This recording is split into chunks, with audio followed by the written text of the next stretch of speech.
So why are we starting to see the attacks on Barack Obama?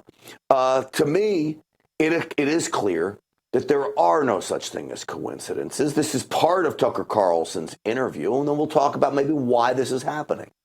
Pulled up in a bar outside, and there's this guy that's introduced to me as Barack Obama. I had given Barack $250 to pay for coke. I start putting a line on a CD tray to snort, and next thing I know, he's got a little pipe and he's smoking. So I just started rubbing my hand along his thigh to see where it was going, and it went the direction I had intended it to go.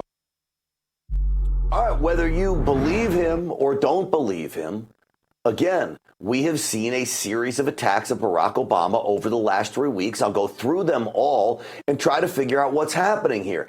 Now, if you've watched me on this program and others for a long time, I've told you I believe that Barack Obama, along with George Soros and the billionaire elites, are part of this plot to destroy America and then rebuild it as some kind of a socialist, communist, one world order with no sovereignty for America. It's not going well. And if Barack Obama is the architect of that, maybe, just maybe, he's in trouble with the puppet masters. Because what was supposed to happen when you import poverty and destroy America was the people were supposed to cry for government help. That's not happening. The people are waking up and they're saying, we don't want this type of government. Watch. But if that Trump get convicted of this crime and he can still run for president, I'm voting for his. Trump is a brother now. I'm sorry. The hood is waking up. They've been lied to, that they've been pimped out. And a lot of them are not afraid to speak out anymore. With Trump, I don't know what everybody got against him. Yo, he was making the breadwinners, you heard? So you've got real people there that are now saying the jig is up when it comes to the Democrats. And so, as I said, the puppet masters may be angry. 3 weeks ago, there was a letter released that Barack Obama wrote to his girlfriend. You remember this? This is when he was a very young man, I think 19 years old. It basically reads, in regard to homosexuality, I must say that I believe this is an attempt to remove oneself from the present, Barack Obama writes. A refusal, perhaps, to perpetuate the endless farce of earthly life. You see, I make love to men daily, but in the imagination. That, according to Barack Obama. Now, that gets released 3 weeks ago. Then you put on top of that this Tucker Carlson release. And you start to think things are starting to unravel for Barack Obama. Now, what they want is a one world order. It's not a conspiracy. They say this all the time, the Klaus Schwabs of the world over at the World Economic Forum. What does that entail? It entails a central bank and a centralized digital currency. It entails a social credit score. It entails mandatory vaccinations. We see that playing out right now. Then, of course, there's these fertility controls and population controls and all kinds of drugs. That's what they are pushing. That's what Barack Obama is the architect of. But in the end, the people are pushing back even harder than they can push this stuff on us. So the elites, I believe, are springing into action here. Why else would Joan Rivers, someone who died a while ago, the comedian, why is this clip from her now trending on Twitter? It's from 2014. And do you think that the country will see the United States will see the first gay president or the first woman president? We already have it with Obama, so let's just calm down. Got it. You know Michelle is a I'm sorry, she's a what? A transgender. We all know. Oh my gosh. All right, so that was just before she died. That's trending on Twitter. Again, I believe by design.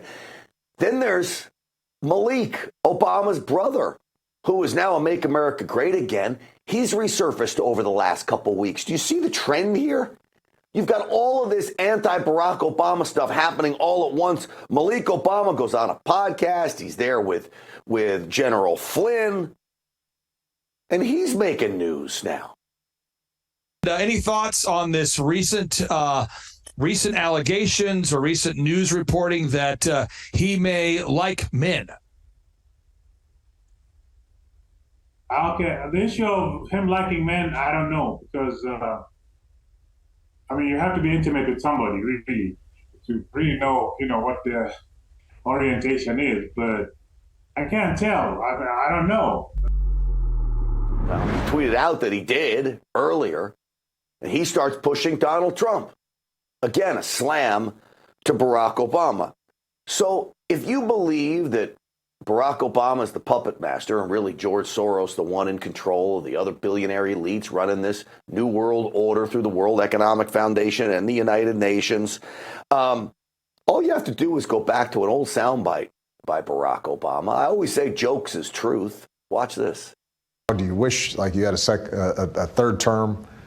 And I used to say, you know what, if I could make an arrangement where I had a stand-in, a front man or front woman, and they had an earpiece in, and I was just in my basement in my sweats looking through the stuff, and then I could sort of deliver the lines, but somebody else was doing all the talking and ceremony. Wow. I'd be fine with that.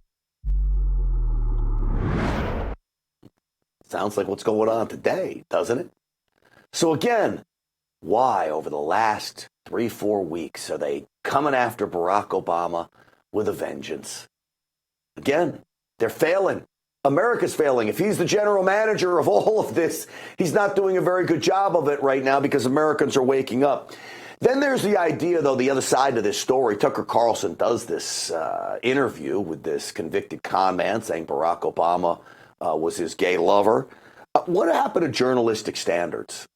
So when I was in media, and I've got 4 Emmy Awards to my name, I'm not really even all that proud of it. I'm just disgraced by my time in mainstream television. It's disgusting now.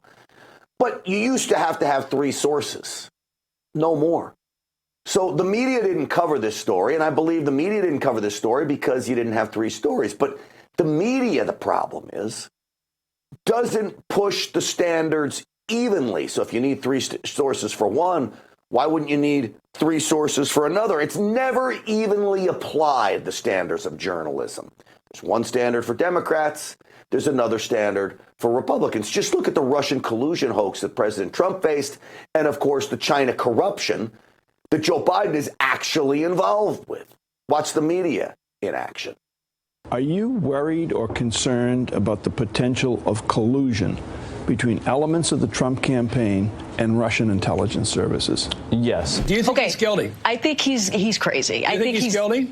Yes. What's he guilty of? The president of the United States lied on the campaign trail. He said they never had any contact with Russians during the campaign. That obviously was a lie. For more than a year, the president of the United States has claimed the Russia story is a hoax. Now, a stunning indictment says it is not. They call it the Biden crime family. None of that's been proven. There's no evidence of that. They keep pushing, and they keep finding absolutely nothing. They're going to try and impeach Joe Biden based on charges that don't exist and evidence that doesn't exist.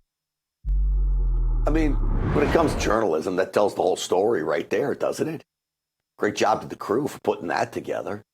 So in the end, it's only Tucker Carlson who can go with the story of the one guy who claims this about Barack Obama, along with all the other stories over the last month. Here's Tucker again. What was Obama like on crack? Is it your sense that that's who Obama is, just transactional, or that he's bisexual, or like what is this? It definitely wasn't Barack's first time, and I would almost be willing to bet you it wasn't Islam. The guy's running for president, and credible information comes out that he's smoking crack and having sex with dudes. That seems like a story. Well, it would be a story if the media really cared about telling people the truth. Well, they don't when it comes to Democrats and their corruption, and I guess their gay lover.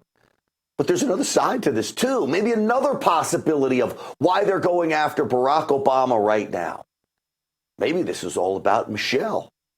Maybe Michelle and her aspirations of becoming the next president of the United States, slipping in when Joe Biden slips on out because he's not capable.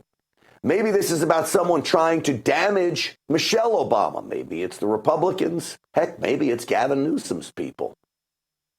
But maybe, just maybe, Michelle Obama is the cause of all of this hate leveled at Barack Obama. Well, joining me now is the author of Michelle Obama 2024, her real life story and plan for power, and the director of the documentary, Michelle Obama 2024. Joel Gilbert is with us. Joel, welcome to the program. Thank you. So good to be here. Thank you. Well, Joel, it's a pleasure having you on. An old saying I say on this program all the time is there's no such thing as coincidences. I just couldn't help but notice all the things coming out recently about Barack Obama. And then, it was a caller who says, hey, you got to look at Joel Gilbert and his documentary. I thought, well, maybe this may be about Michelle and trying to damage her. Yeah, I think that may be part of it. The allegations that have come out in the media in the last few weeks really were around for years. David Garrow's book that had the quote where Obama said he makes love to men in his imagination came out several years ago. And of course, Larry Sinclair was from way back in 2008. So the fact that these are coming to the surface tells you that I think there's something going on in Obama world. And I make the case that I believe that Joe Biden is on his way out. I think that's pretty much the consensus. Nobody really believes he'll be the candidate in 2024 because of health, because of corruption, because of his terrible record. And I make the case in my film and book that Michelle has been pretty much copying Barack Obama's path to the White House. Barack had a voter registration organization in Chicago called Project Vote before he ran for president. Michelle founded something called When We All Vote that's supported by the Soros Group for $26 million. She's been running around the country registering people for several years. Barack wrote 2 autobiographies, Dreams from My Father and The Audacity of Hope. Sure enough, Michelle wrote 2 autobiographies, Becoming and The Light We Carry. They're also on Netflix as TV specials. And of course, Barack was the keynote speaker who introduced John Kerry at the 2004 Democrat convention. Sure enough, Michelle introduced Joe Biden at the 2020 Democrat convention. So I think she's positioned herself just like Barack did, and the Democrat Party has set it up for her. Don't forget, they moved the first primary out of Iowa, where she would have had to campaign in 100 counties, to South Carolina, where half the Democrat electorate there for the primaries are going to be African American. She also claims that as her adopted home state. How, Joel, does she make her way then around Kamala Harris or possibly even Gavin Newsom, who I know has aspirations of this? Well, Michelle Obama is the best-loved Democrat. She's the most popular person in the country, if not the entire world. She's had 15 years of all positive publicity, hundreds of magazine covers, hundreds of interviews, sitcoms, talk shows. Kamala Harris is not a very popular person.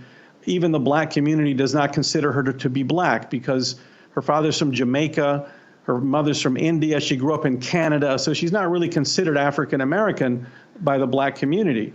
Gavin Newsom is from my state. He's a failed governor. He's kind of a snarky white guy. And don't forget, the Democrats have now turned toward ethnic minorities in positions of power because of the progress that Donald Trump made in delivering for minorities with prison reform, the economy, school choice.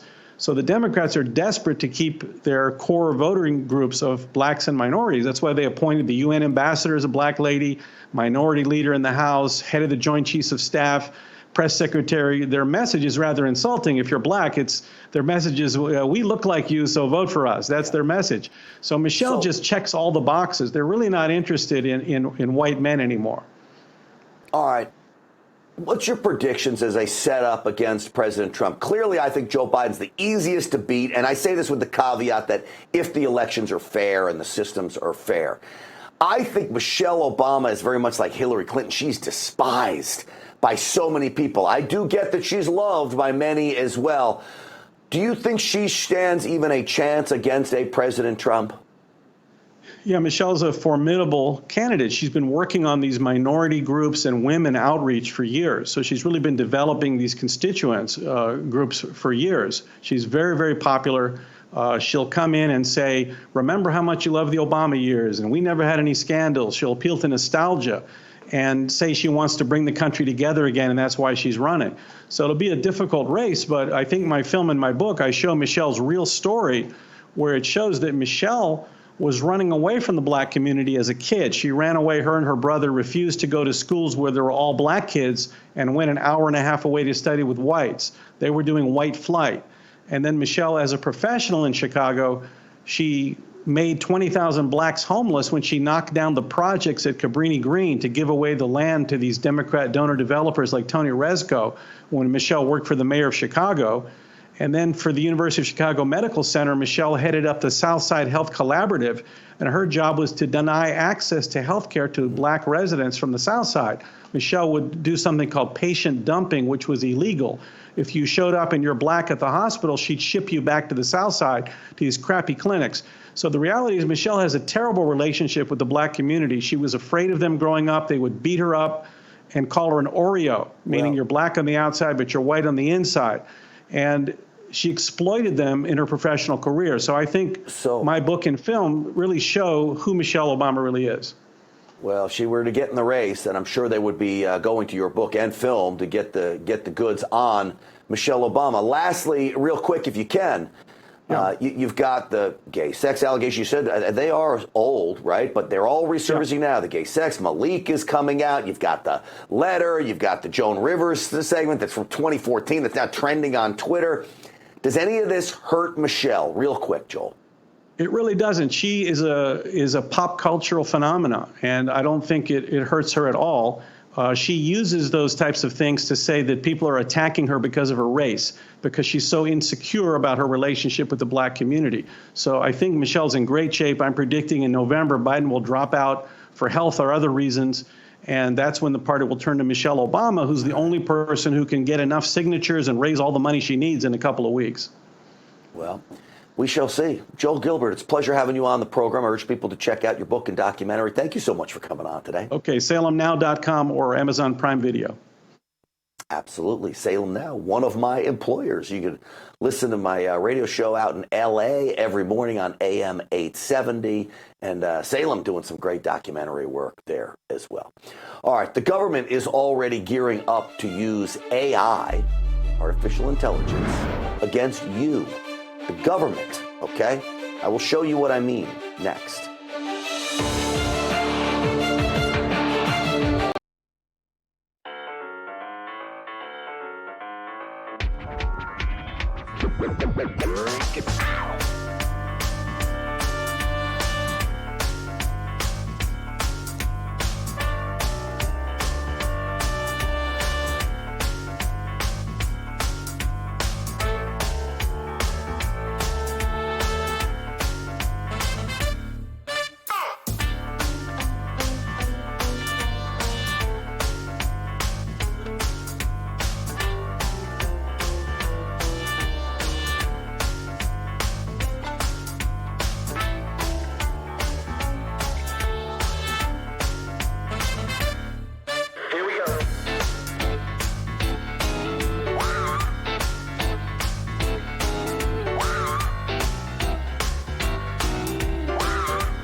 Well, folks, a little breaking news to report to you. Hunter Biden will face charges by the end of the month over those gun charges.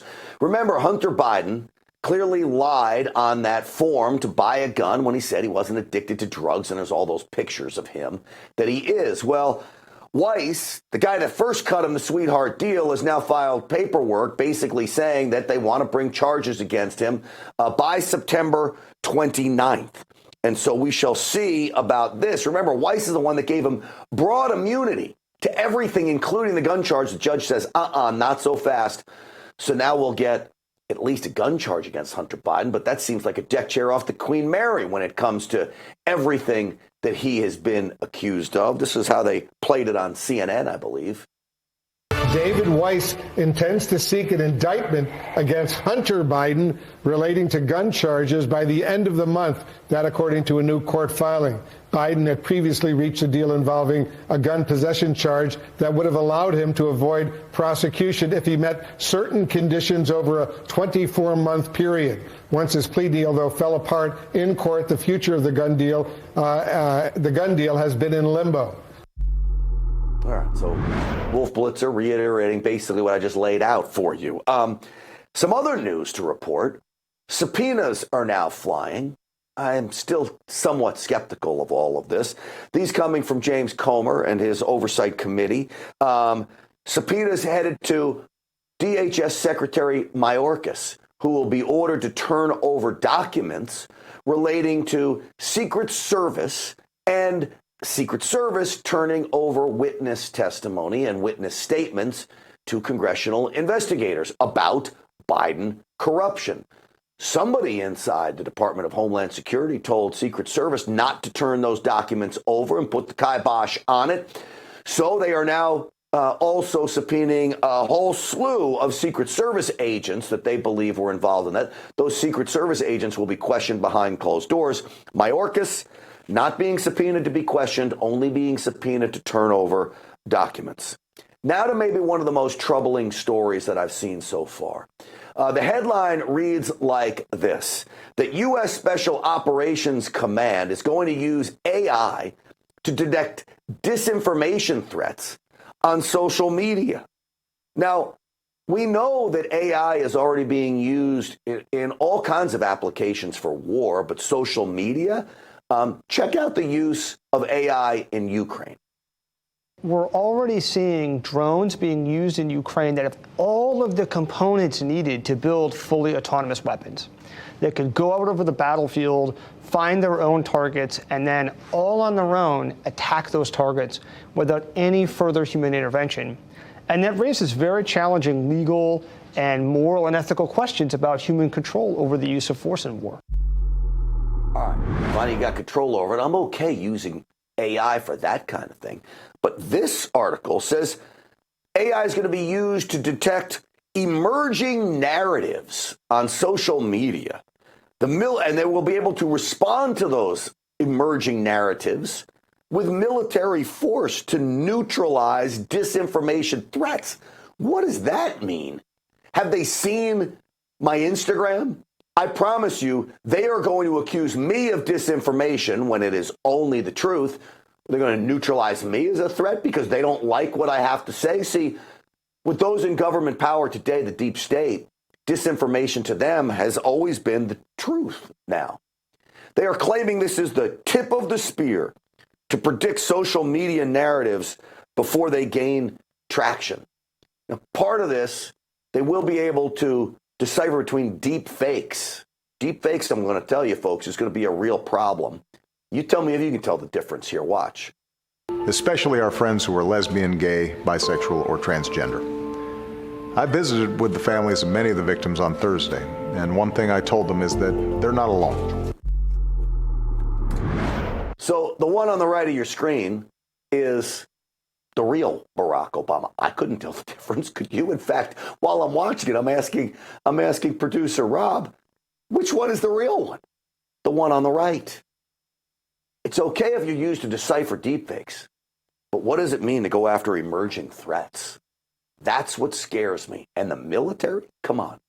Joining me now to discuss this is Boone Cutler. who served overseas as a psychological operations team sergeant with the United States Army.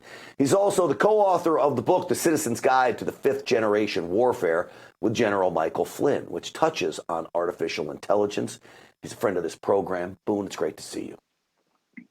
Grant, it's always my pleasure, brother. Thanks for having me on. Absolutely, buddy. I would imagine you, sir, are an emerging threat. What is AI going to detect on your social media posts or your books or whatever else might come out? Well, this is the major concern, and I'm not saying that this type of stuff doesn't need to happen. We have these AI-driven psychological programming programs that are launched inside the United States from like the CCP, from Iran, from Russia. I think it's very, very important.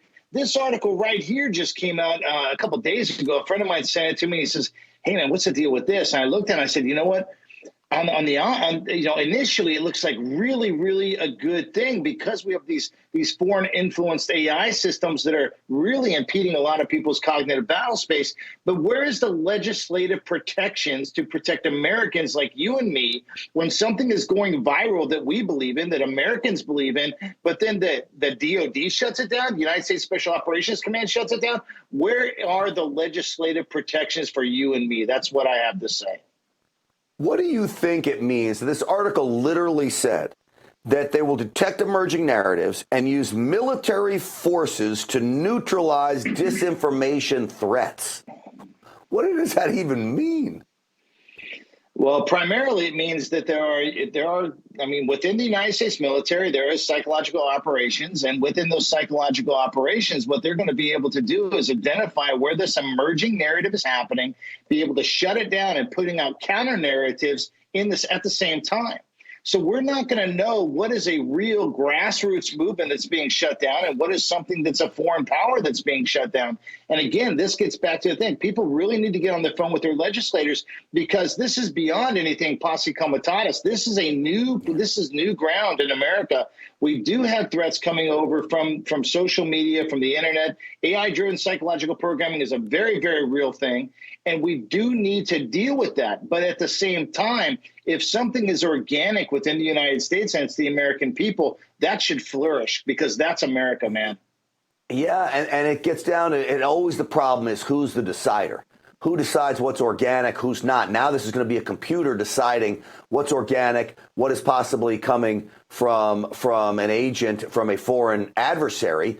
Or, as I mentioned to you, I really fear it's going to end up used against the American people more than it will be from China. I'm on to the freaking China disinformation. We all are. We're not idiots, the American people, but the government makes us out to be idiots. This is an ex-Google officer explaining how AI can manipulate people. This is cut 7. Roll it and I'll get your response. Every bit of information you have seen since you woke up today is dictated by a machine. Now, Yuval Noah Harari basically says they have hacked the operating system of humanity, right? So if I can hack into your brain, Hala, and tell you something that affects you for the rest of your life, whether positively or negatively, whether true or false, okay, then I've already managed to affect you. Interestingly, most of those machines that you've dealt with are programmed for one simple task, which is to manipulate you.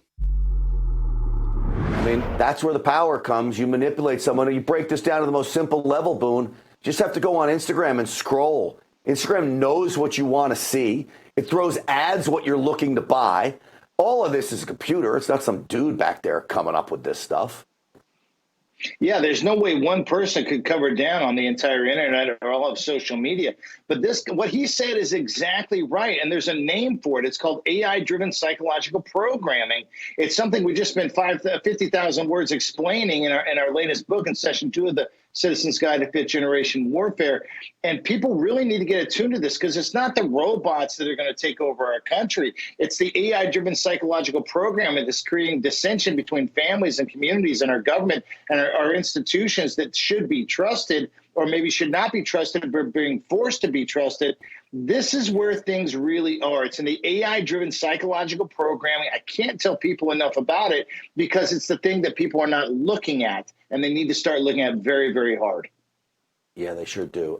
Boone Cutler, I'll give you credit for being the one who really tipped me off as to the serious threat that AI poses to us as a society in general, and that goes worldwide. And we're going to stay on this story, and I appreciate you with all the tips, keeping us informed on all of it. Thank you, buddy. Thank you. Absolutely. All right, again, his book is The Citizen's Guide to Fifth Generation Warfare, and we always appreciate when Boone Cutler comes on the program. All right, next, Deion Sanders plays the race card. After Colorado's huge upset over TCU last weekend, I got big issues with what Deion had to say. We'll talk about that coming up next.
I'll tell you what, folks, I don't know about you, but I'm so happy college football is now back on. I love this sport.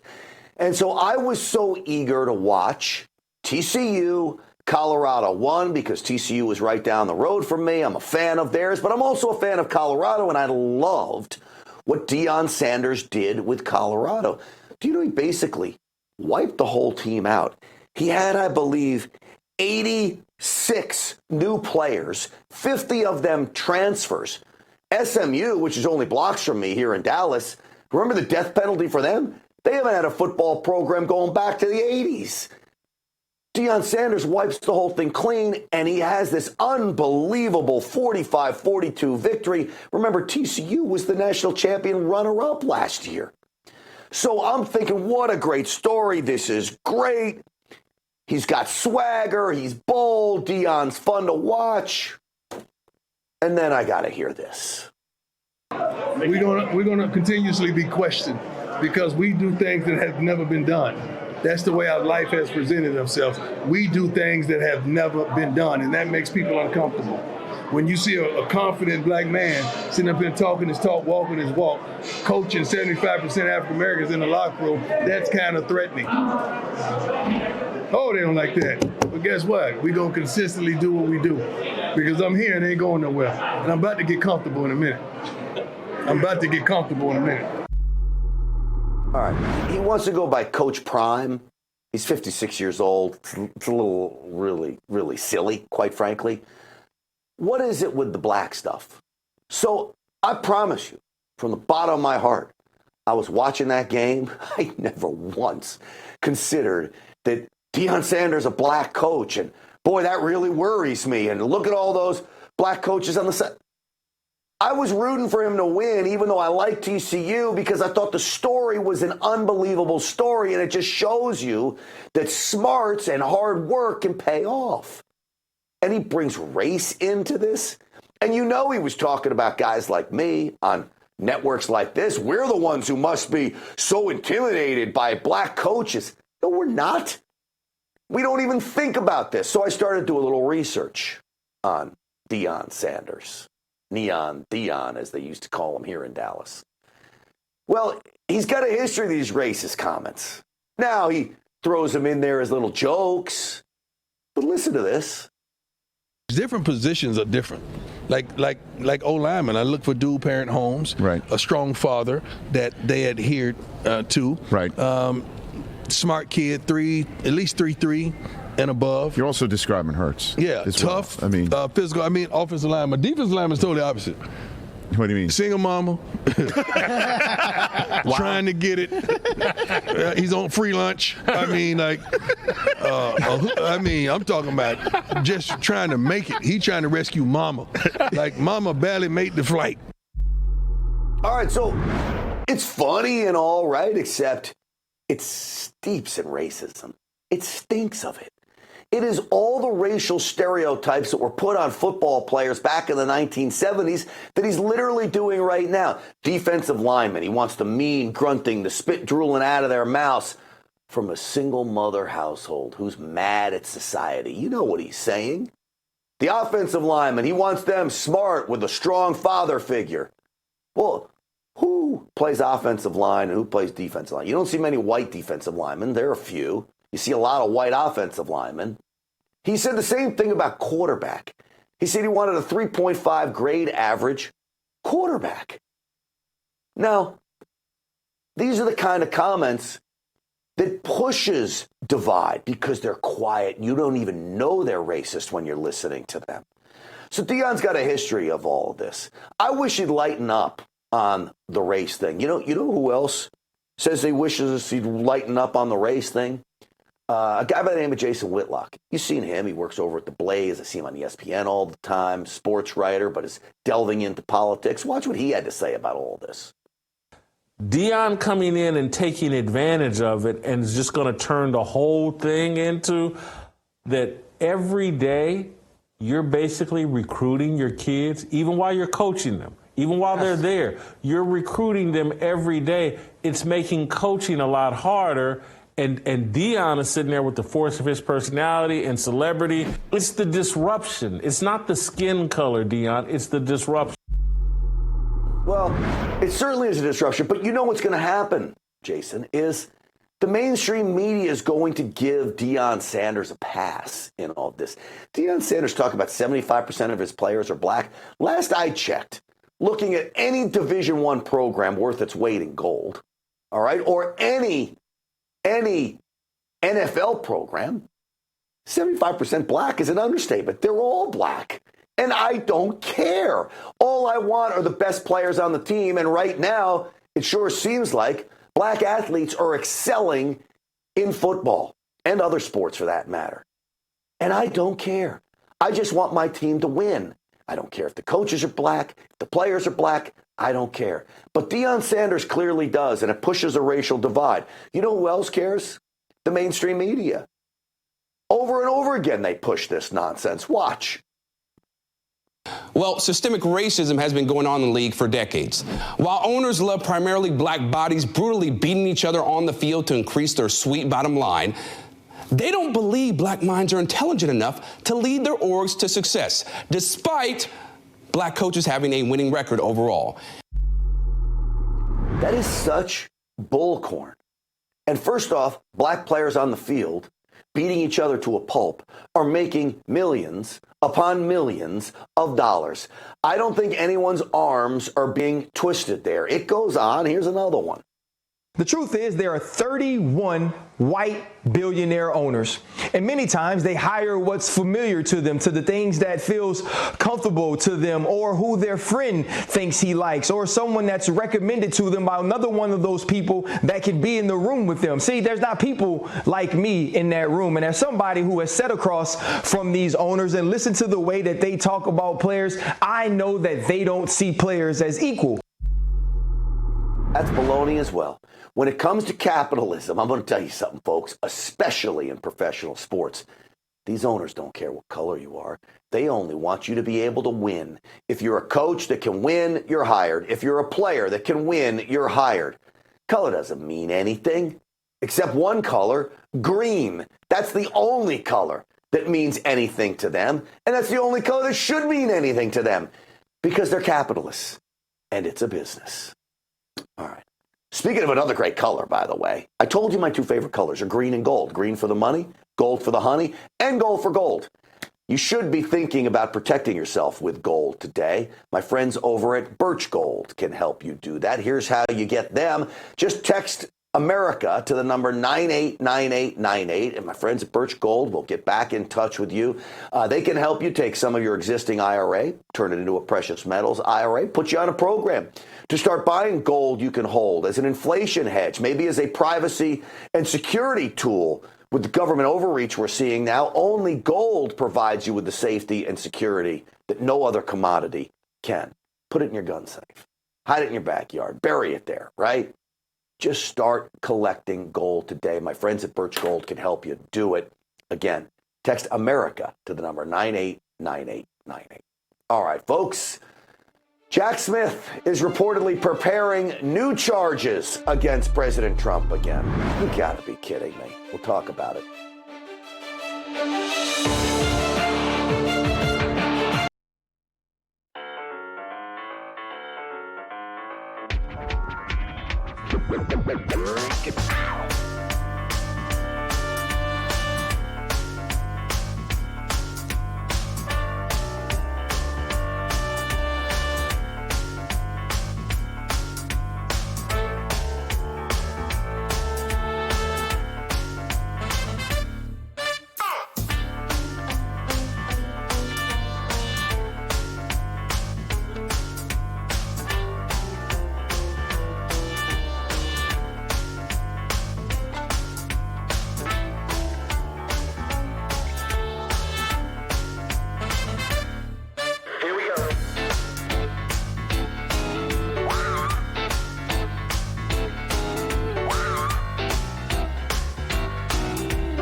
Well, folks, we are learning, no surprise, I guess, that Jack Smith, this special prosecutor going after President Trump in this witch hunt, is planning on filing more charges against President Trump. And when you hear what he is filing these charges over, you're going to say to yourself, this is getting out of control. This needs to stop. His office needs to be defunded. Congress needs to ask now. He's looking now at widening his investigation into the money raised by President Trump over his claims of voter fraud. There's nothing criminal about that. If you believe there's voter fraud going on, you want to raise money for a campaign to fight it, you absolutely can do that. But he's going to make free speech a crime now, okay? He's going to make good people, heroes of America, criminals. And yes, I'm talking about President Trump and his confidants. So I think now is the time that somebody in Congress with the stones to do this says, you know what? We're pulling funding from this man's office because he's out of control. It's unconstitutional what he's doing, and somebody needs to step up. A real quick note on Joe Biden. He was at a Medal of Honor ceremony. The guy that he was giving the Medal of Honor to, Larry Taylor, Captain Larry Taylor, what a hero. I mean, ran missions like you would not believe. But apparently Joe Biden didn't care much about it. He walked out on Larry Taylor. The program's not even over, folks. Watch Joe Biden.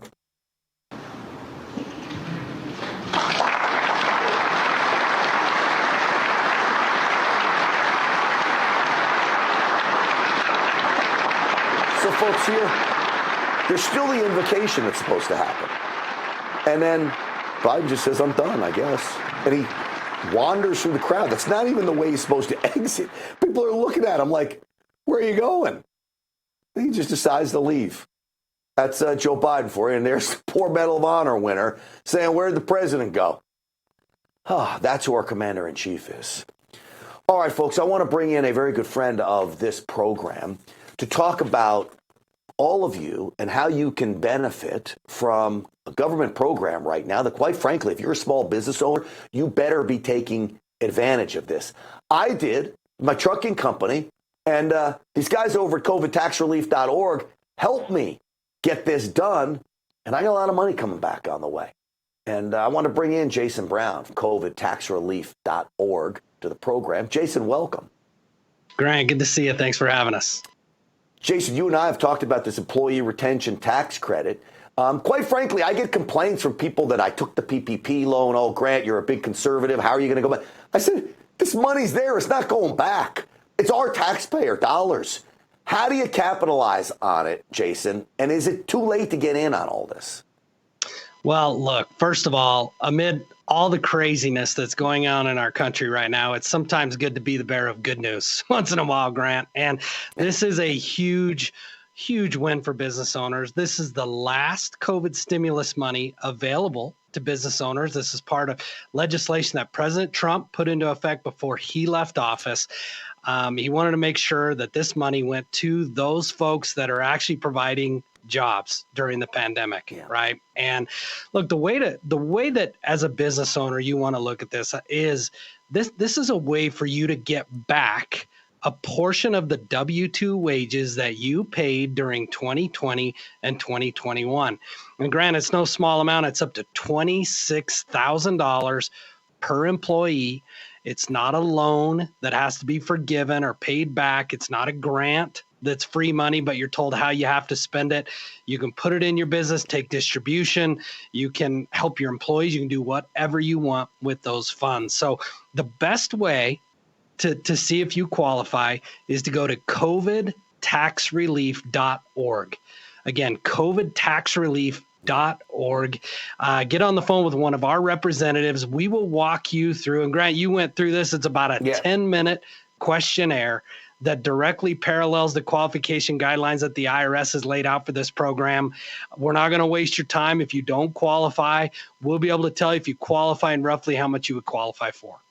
Jason, here's a question for you, because I've talked to other business owners that were told they didn't qualify. They said, no, you don't qualify.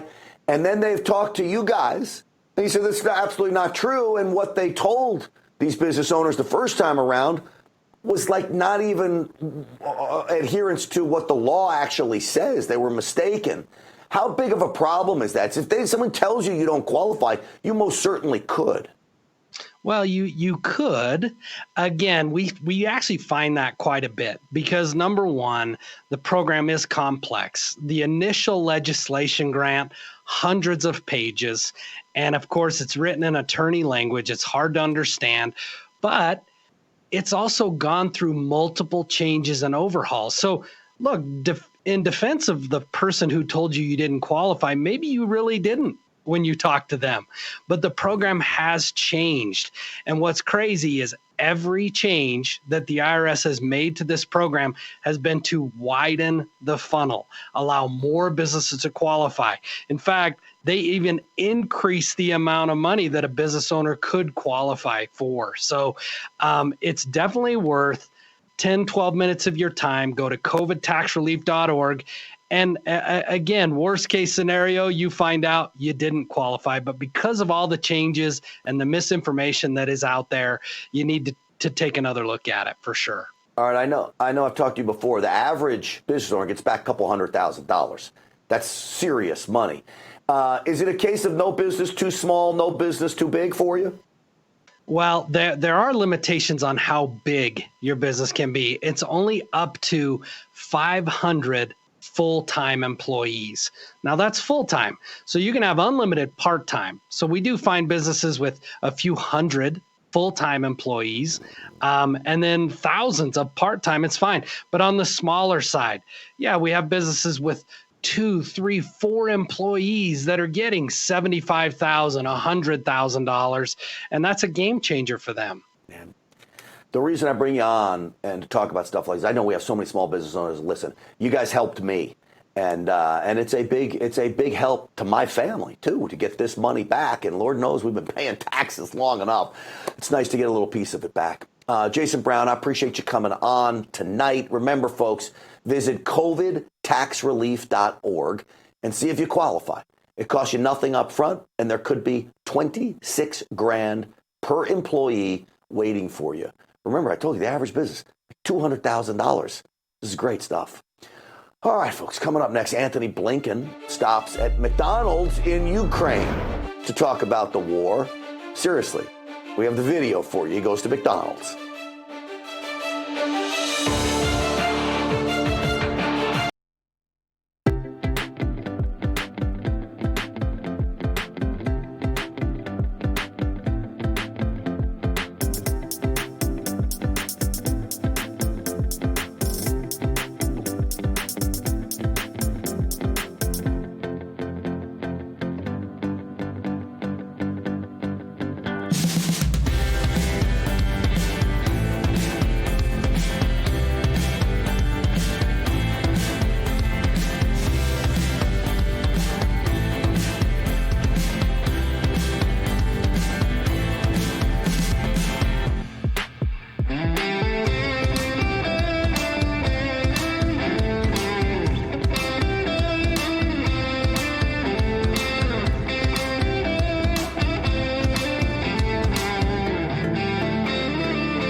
Here are some of the headlines we are featuring today from your favorite news outlets at offthepress.com.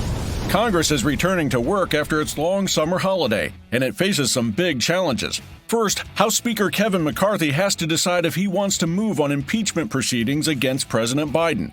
And second, Congress has to pass a budget this month or face a government shutdown. Another challenge on Capitol Hill is what to do about Senate Republican leader Mitch McConnell. A doctor has cleared him to work despite recent health scares, but some don't buy it, including his fellow Kentucky Senator Rand Paul, a doctor himself. Schools are also back, but in some Pennsylvania towns are closed because a convicted murderer who escaped prison is still on the loose, and officials are worried. And Kevin Costner has finally come clean on why he left the hit show Yellowstone. And no surprise, it's all about money. For stories like these and more updates all day long from your favorite news outlets, go to offthepress.com.